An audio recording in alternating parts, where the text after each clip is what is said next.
In today's video I'll show you how to turn off microphone noise suppression on your Nintendo Switch 2. Let's get into the method. On the Switch 2 home screen, head to the System Settings app and then scroll down until you are in the section called Audio. Scroll down again and find the Audio Input section.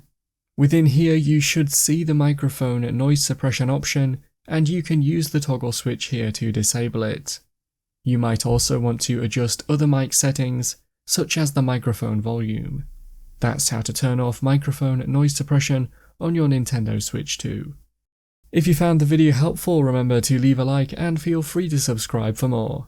Check out the videos coming up right now, you might find these helpful too.